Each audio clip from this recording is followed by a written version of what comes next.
Good morning and welcome to Ask the Expert, an award-winning daily series from 8:30 a.m. to 9 a.m. to help small businesses. If you have any questions, ask them in the comments of the live feed. And if you need any more advice, join the official Intuit QuickBooks SMB community group on Facebook. Accountants and business experts are on hand 24/7. During the live session, we will be running a poll, so please do engage with it and I'll reveal the results at the end. So firstly, to introduce myself, my name is Michelle Flynn and I'm a certified health coach and a CBT practitioner. And what does that actually mean? So I work with people one-to-one and I work with companies to help their teams basically find balance to live longer, healthier, happier lives. And people often assume that that is to do with food and with exercise, which yes, of course it is. That's really important. But actually, there's so much more to it. There's so many more things that can impact our lives without us even realizing it. So as an example, if you're struggling a bit at work, that could be impacting your sleep, which could be impacting whether you have energy to exercise. Whether you're finding things a little bit difficult at home at the moment, that could therefore be impacting your food choices, which could be impacting your physical health. So the idea is it's almost like our life is like a game of dominoes, and every domino represents a different part of our life, and we just need for one of them to fall down, and it can really impact everything else. So I do a lot of practical work with people to give them the tools that they need to help them understand the changes that they need to make and build habits to sort of sustain those changes. And I became a health coach off the back of my own health scare. So it was about 7 years ago now where I woke up one morning and I had what I thought was a heart attack. Fortunately, it wasn't, but it was my body giving me a really strong signal that it wasn't happy. Now, I didn't know what was wrong. There was nothing obviously wrong that I could sort of tell. The doctors couldn't see anything. And it turned out it was stress. The way that stress was impacting my body, what stress does to your body chemically, it stops your immune system working properly. It stops your digestion, your metabolism, your energy levels, your memory. Stress basically impacts every function of the body. And it had put me there on the floor, which meant I'd been rushed to A&E. So I learned to manage my stress. Firstly, by looking at the things that I could remove from my life and then working out ways to cope with it. So that's what gave me my basically kick to then retrain to help other people. But let's talk a little bit about the state of the world at the moment. We've had Freedom Day, the restrictions are lifted. That brings a real sort of sense of confusion, I think, for lots of people. What are we allowed to do now? Should we still wear masks? And everybody has got different views on that, and that's all completely fine. It's all personal choice.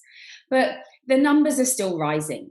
I certainly know that I'm getting messages every day from clients of mine that have tested positive, even when they've had one jab or in some cases both jabs. So people are confused. Holidays are restricted. Should we travel? Shouldn't we travel? You book plans and then suddenly things get moved to the Amber Plus list and now we don't know whether we should fly or not. So it's causing a lot of anxiety.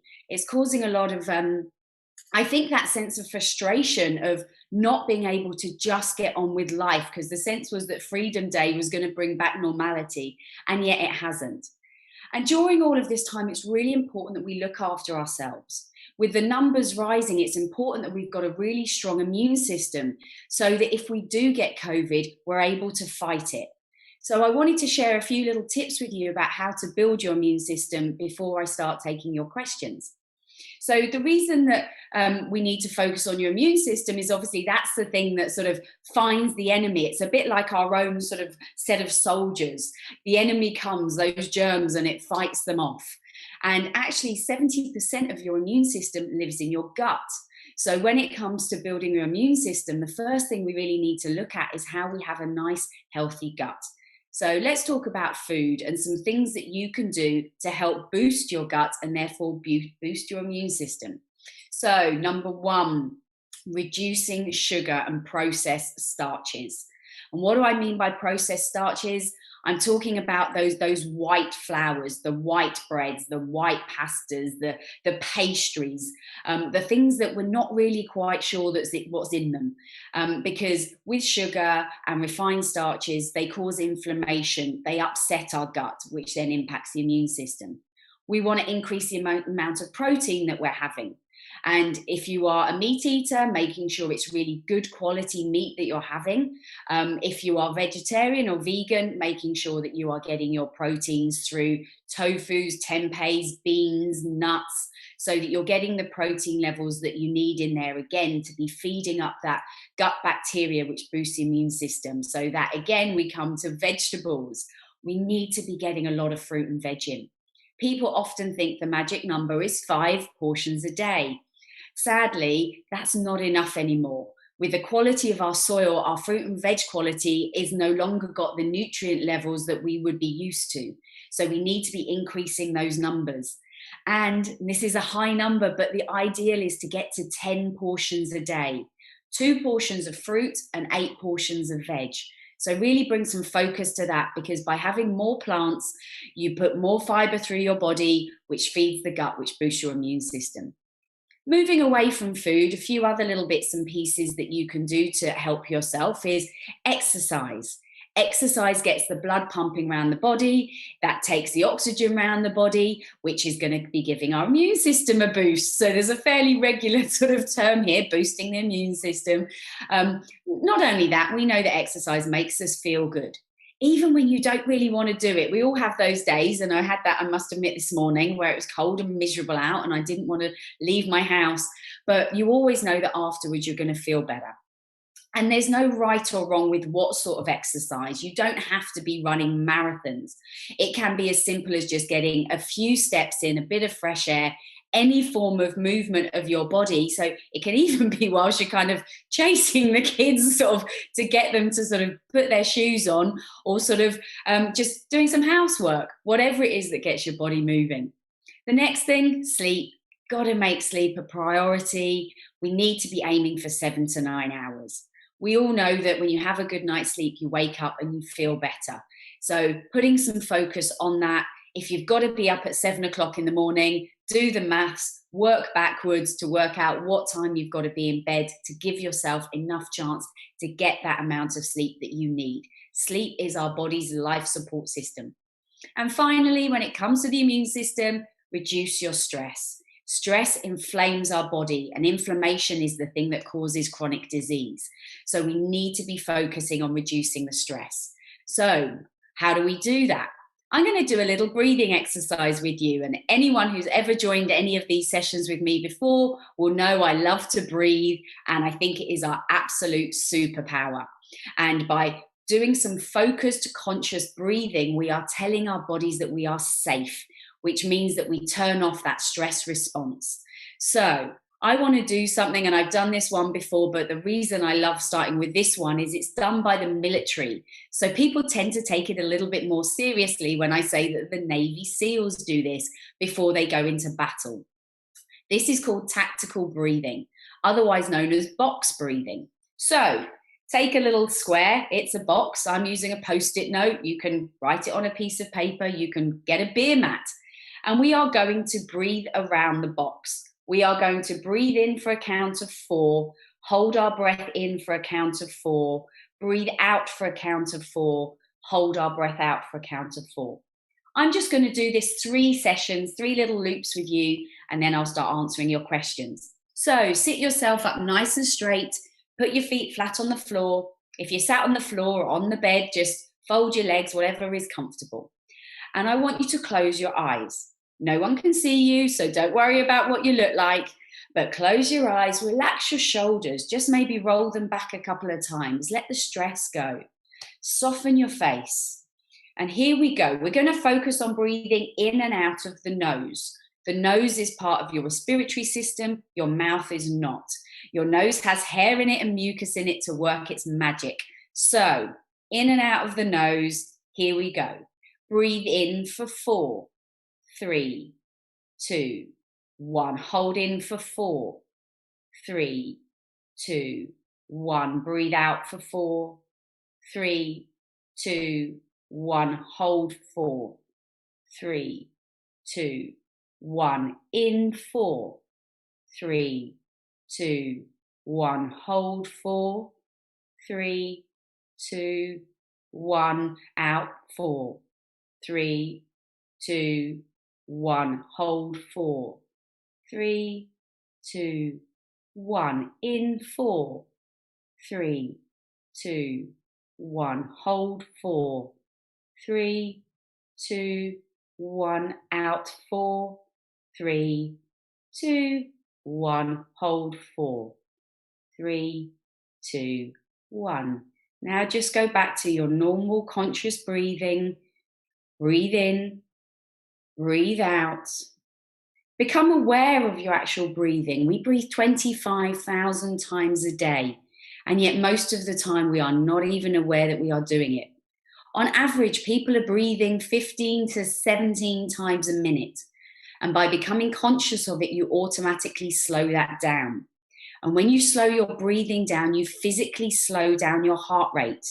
As you breathe in, your heart opens to accept blood. As you breathe out, your heart pushes the blood out. So your heart can be controlled by your breathing. So when you feel overwhelmed or a bit anxious, just really focus on slowing that breathing down. It reduces your stress, and in turn, it boosts your immune system. And that is what I said we really need to be bringing some focus on, is increasing that immunity. So if COVID does come and get us, we are going to get out of it sooner. It's also important for anyone who might be suffering with long COVID, focus on the breathing. It builds up the strength of your lungs. Okay, so let's get started with your questions. Annabelle on Instagram direct message said, I do get stressed quite often, but I started to catch myself in the moment. The problem then is, what do I do about it? I've identified I'm stressed, but I don't know how to help or change it. Well, firstly, Annabelle, the brilliant thing is that you've become aware of it. Because if we're not aware of something, then we can't do anything about it. If you're not aware that you've got a broken leg, you can't do anything to fix it. So when you become aware of it, go to your breath. Whether that's doing the box breathing that I've just outlined, whether that's simply just closing your eyes and doing a simple breathe in, breathe out. I often imagine myself on a swing. You know, as a kid, when you sit on a swing and you breathe in and you lift your legs up, and as you go back on the swing, you breathe out, you put your legs back.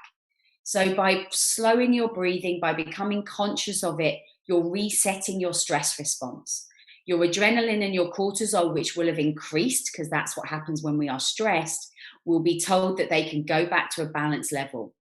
We use it during panic attacks, or ladies use it during childbirth, because it's about resetting the body. So every single time, go to the breath. And another thing that I often do after I've done some breathing is I do some writing. And I just write whatever comes out, and I just basically brain dump onto the page, and I just feel that sense of relief. Whether I'm frustrated, whether I'm angry with something, just by writing it out, there's something about just letting go of it. So give those two things a try. I'm going to move on to Mandeep on Facebook Messenger. I really got into meditating once a day, and it helped me feel calmer and be more productive at work. I love that. In moments of stress, though, I still struggle to bring myself back down. How can I use what I've learned in meditation and apply it in these instances? Often I think it's about keeping the practice going. What happens is we start doing things and it helps us feel really good, but maybe we're just not quite doing it enough. So if you're doing your meditation once a day, that's fantastic. And the fact that it's helping you, you feel calmer, you're realizing that it works, you're being more productive at work because it's switching your brain on, is that actually by adding a little bit more of that throughout the day, maybe every time you boil the kettle or just before you go onto a Zoom call, just do 1 minute of slow breathing to rebalance it. But other things that I would say is that everybody sort of finds different things that makes them feel calm. So write yourself a list of what actually helps you. So for me, I love a walk. I like to walk barefoot on the grass. I find it really grounding. I like to listen to nature. I like to sit and read. I love Superstition by Stevie Wonder. So I've got a list of things that I know make me feel calm. And depending how long I've got, if I've only got a minute or two, it might be that I put Stevie Wonder on and dance around the lounge. If I've got longer, maybe I'll have a bubble bath. So I think about the things that I know invoke the feeling of calm, and I do them. So Expand your toolbox, Mandeep. Add a few extra things in there, but keep breathing. Francis on Twitter, direct message. Any advice for oversleeping? It's been a persistent problem most of my life. I even sleep through alarms. Francis, that is probably a case that you're either not getting enough sleep or you're not getting the deep quality of sleep that you need. Your body is tired. Obviously, that's why you're oversleeping. So firstly, if you're not getting the 7 to 9 hours, bring some focus to that. And I always have to apologize when I talk about sleep to anyone who has young children. I know this is difficult. Your sleep is controlled by them. But making sleep that priority. Maybe if you're getting 7 or 8 hours, maybe you naturally need 9 hours. We all have slightly different body clocks. But if you're getting that amount of sleep, but you're still feeling tired, you're not getting into the deep sleep. Now, the 4 things that impact sleep quality: number 1, stress. So do some meditation or some breath work before you go to bed. Number 2, alcohol. Alcohol is not a sedative, it's a sedative, it's not a sleep aid. It stops us getting good quality sleep because it keeps our heart rate 20% higher. Number 3, caffeine. Caffeine, again, creates a stress response in our body. So with caffeine, try not to have it after 12 o'clock lunchtime because it would still be in your body at bedtime. Number 4, a snoring partner. That can stop us getting deep sleep. So if that is happening, then please get in touch with me because I can help with that. We do something called mouth taping, which might sound a little bit odd, but it really does work. So have a little look at the amount of sleep. Are there things impacting the quality of your sleep? Because that's probably meaning that you're not waking up fully refreshed. It could also be that your cortisol levels are a little bit out of balance because we need cortisol to kick in the morning to wake us up. Could be worth just getting that checked out with your doctor. Safia on Facebook Messenger. I know all the restrictions have eased and there's a bit of expectation for most of us to head back to offices, but I seriously don't feel comfortable when the numbers are still relatively high despite being fully vaxxed. What should I do? How do I communicate my anxiety to my team? I think the key thing is to be honest. If you are able, because of your job, to work from home, I know there are people who can't. If someone works in a supermarket, or if you're a teacher, or if you are a hairdresser, but if you are able to actually do your job working at home, be honest with your boss about how you feel. It's not unacceptable to feel nervous about the situation. The numbers are still high.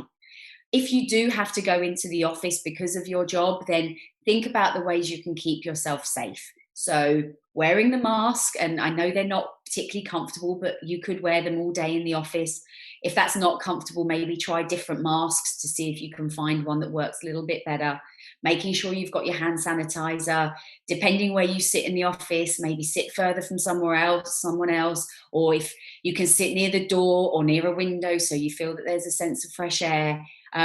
But I would certainly be honest with them because you're not alone in feeling like that. I'm working with people who just don't want to go back to the office. And different companies do have different views on what they're doing about it, but I'm sure you won't be the only person in the team feeling like that. Susie on Instagram direct message. Diet is such a big one. I'm currently flexi veggie. I love that. Cutting down on meat, and I'm thinking about going vegan.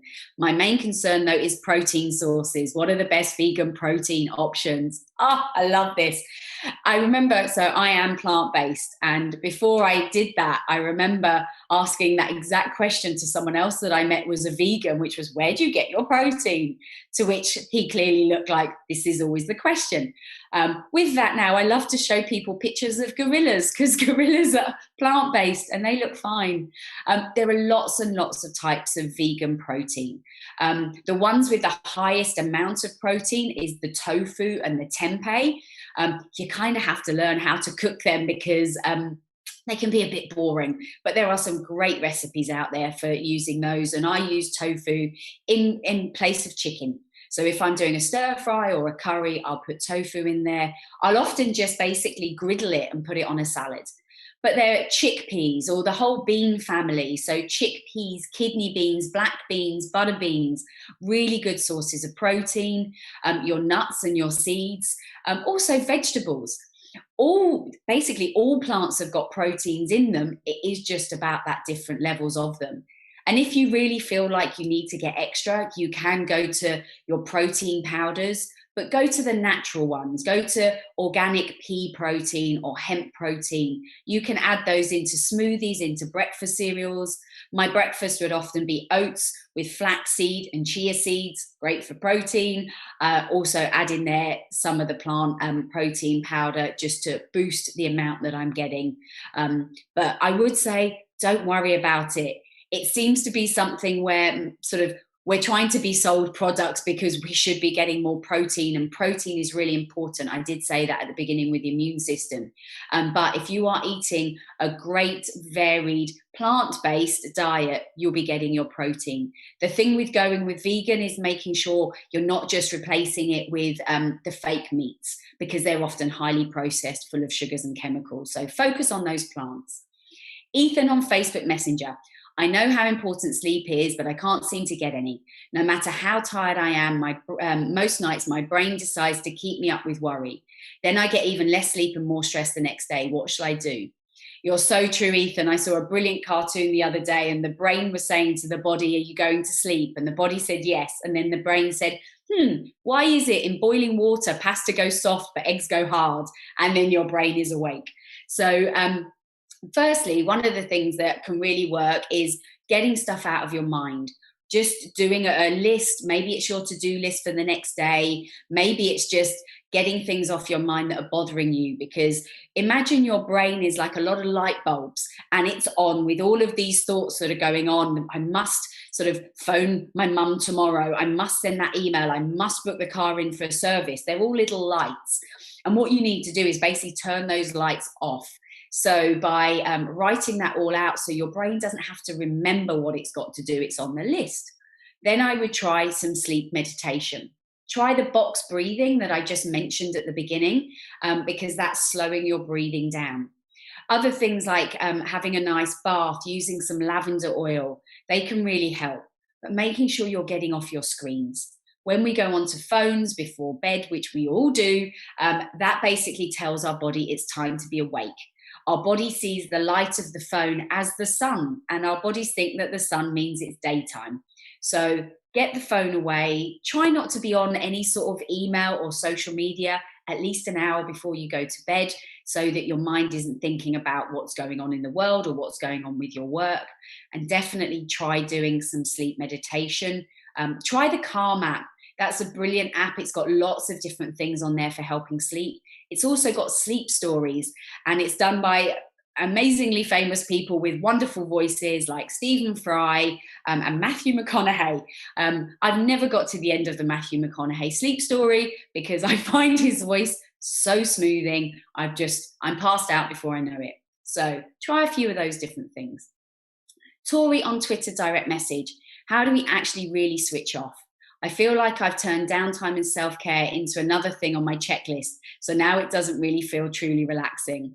That is so true. It's like another thing that we've got to do, isn't it? Today, I must do some yoga. And then you feel stressed if you don't do the yoga. I think take the pressure off yourself. This isn't about being perfect. This isn't about sort of doing a headstand or making sure that you've got the perfect sort of chamomile tea and bubble bath. Sometimes it's just about sitting doing nothing, just about sitting in the garden, having a drink. Maybe it's just about sort of, I know, like I used to read a lot of magazines when I was younger, and yet I've stopped doing that because of technology. So maybe it's that magazine for 10 minutes, reading the book, listening to a piece of music, looking at things that you really enjoy, phoning a friend. So taking that pressure off of having to be perfect with it and just going, what's one thing that you can do today? And can you do it for 1 minute? You can do it for 2 minutes. Putting it into your daily practice of maybe walking to the shop instead of driving, whatever you might do. Finding the thing that really works for you, that brings you that sense of joy afterwards. And it is hard. Our bodies are so used to being on 24/7 that switching off is really, really difficult, but it takes practice.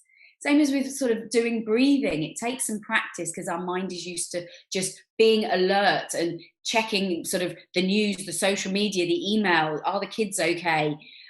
So just going, I'm just going to sit. I'm just going to be in the moment. Just going to pause for a moment.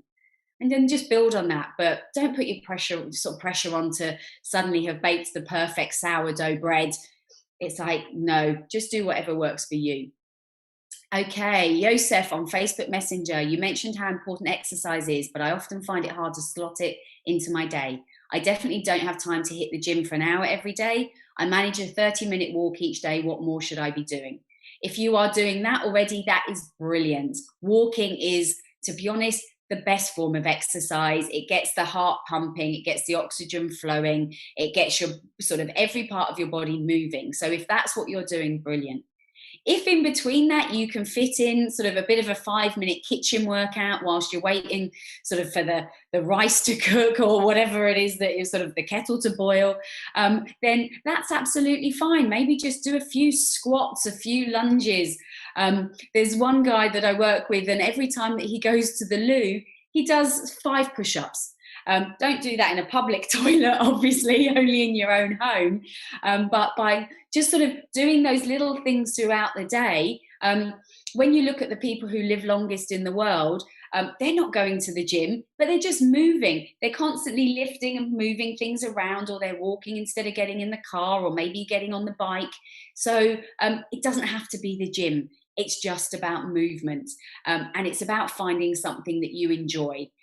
Personally, I like to do it first thing in the morning because it takes the pressure off. And I will get up a little bit earlier, not massively earlier, but a little bit earlier to do it, just because then it is out of the way. And then if throughout the day I've got time to do a little bit more, then that's brilliant. Okay, Jamie on Facebook Messenger, what's your opinion on vitamins and supplements? I currently take vitamin C and vitamin D because it's good for my immunity, but does it really make a difference? Are there others I should be taking?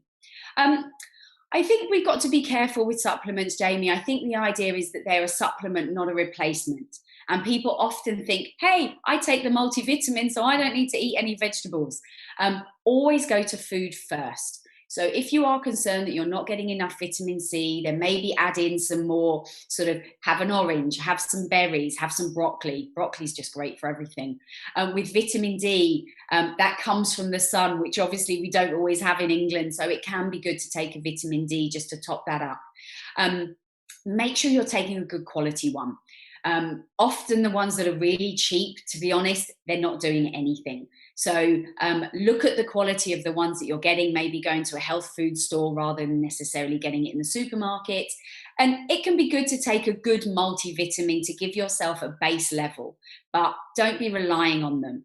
If you are concerned about sort of certain levels, get your bloods done at the doctor, just to check that is there something that you're out of balance. Maybe it is that you need your vitamin D, maybe you need a bit of an iron supplement, but again, if you're short on iron, go to kidney beans. So I would say get your bloods done from the doctor, have a little check-in, and then maybe just a good quality multivitamin to make sure that you're at that base level, and then add in some more veggies. Okay, we're starting to come towards the end, and I've got the poll results in, and I really want to share these with you because this is really interesting. How often do you check in with yourself and your health?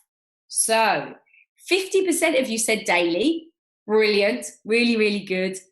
None of you said weekly, none of you said monthly, 50% of you said not enough. And that's just about doing a little MOT with yourself each morning. How do I feel? How does my mind feel? How does my body feel? Is there any aches and pains, any tightness? How do I feel emotionally? Am I feeling okay today? Do I need a little bit more self-love? It's like we do it with our cars. We send them off, we MOT them, we service them, and yet we forget about ourselves.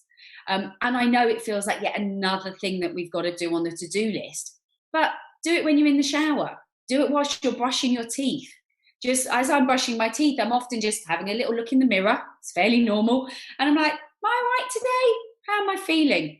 How does my skin look? Because often sort of if your skin is a bit sort of flat and a bit grey, probably need some more water and some more vitamins. If my skin is radiant, then it means I'm doing all right. So try and do a little bit more. Daily would be ideal. Even just weekly would be brilliant.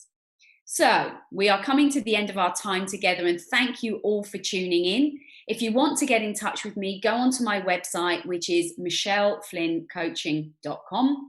And coming up on Ask the Expert on Monday is Johan Gori, a chartered manager and managing director of On Point Accounting Group.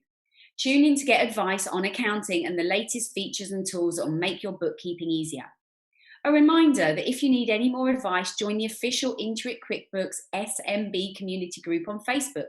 Accountants and business experts are on hand 24/7. I've really enjoyed answering your questions this morning. Have yourself a great day and a fantastic weekend. Bye.